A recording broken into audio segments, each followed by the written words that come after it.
Untuk menghindari upaya pencegahan pandemi yang tidak tepat sekaligus menanggapi penambahan kasus positif sebelum dan sesudah masa karantina, Pemkot Kaohsiung meluncurkan sarana domisili sementara sebagai fasilitas karantina rumah bagi PMA selama 3 hari setelah masa karantina 14 hari mereka berakhir.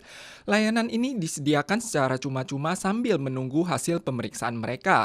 提供这个国际移工一个相对人道健康的一个居住环境，至少在进入职场工作之前，那检疫之后的这个等候的期间。 Ada 90 kamar di domisili sementara, 1 orang per kamar telah digunakan 67 kali sejak tanggal 13. Sarana ini akan dimanfaatkan hingga pertengahan Februari tahun depan. Serikat PMA menyarankan dapat ditempati selama 7 hari selama masa karantina pribadi untuk mengurangi tekanan yang dihadapi oleh PMA dan majikannya. 看护工回到家里，其实就是跟家人一起住，自主管理的那个紧张度会比较高。 可是厂工因为他的资本跟他的空间上都比个别家庭雇主宽裕许多，所以这个部分其实应该就是让雇主来做负担才对。 Lewat audit bersama, Kabupaten Nantou memastikan apakah majikan dapat menyediakan lingkungan asrama bersahabat yang mencakup upaya pencegahan, sarana pemadam kebakaran hingga keamanan bangunan.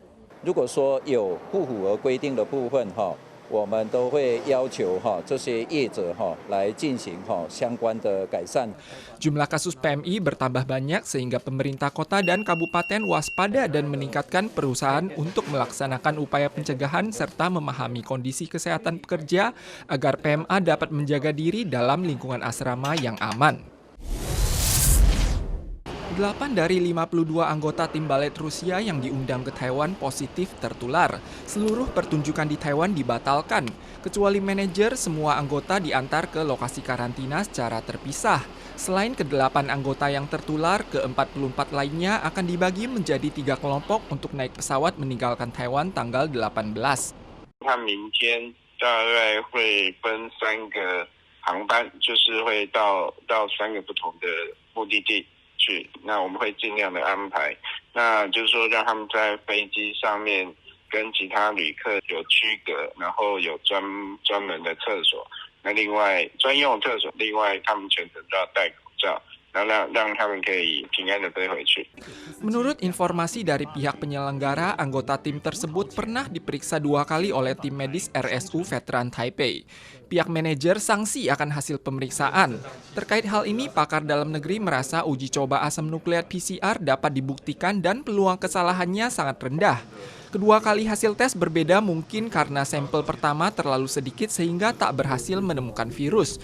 Mungkin juga karena ada orang yang masih pada masa inkubasi dan baru teruji pada tes kedua. Pakar menyarankan untuk menghentikan sementara waktu pementasan kelompok seni luar negeri yang beranggotakan lebih dari 10 orang. Namun Kementerian Kebudayaan merasa ini adalah pengalaman berharga agar tim seni yang tiba di Taiwan berikutnya wajib menjalani pemeriksaan. Presiden Prancis positif terinfeksi COVID-19 tanggal 17. Karena ia baru bertemu dengan PM Portugal dan menghadiri KTT Uni Eropa, jumlah pemimpin negara yang sempat bertemu dengannya turut dikarantina. Otoritas Prancis membenarkan bahwa Presiden Macron mungkin terinfeksi saat menghadiri KTT Uni Eropa di Brussels. Walau para pemimpin negara mengenakan masker selama konferensi, sebagian besar berdialog dalam jarak dekat.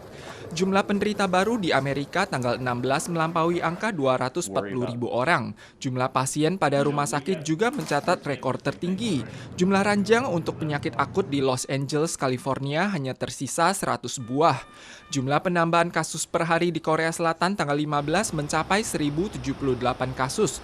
Walau kasus baru tanggal 15 sempat berkurang sedikit, jumlahnya masih melampaui 1.000 orang. Ke-70 ranjang penyakit akut di ibu kota Seoul kini hanya tersisa 1 buah. Penderita akut di Jepang juga terus bertambah. Sistem peringatan medis di Tokyo telah ditingkatkan menjadi level tertinggi. Pemerintah Jepang untuk sementara ini juga telah menghentikan upaya promosi wisata domestik guna mencegah penularan penyakit.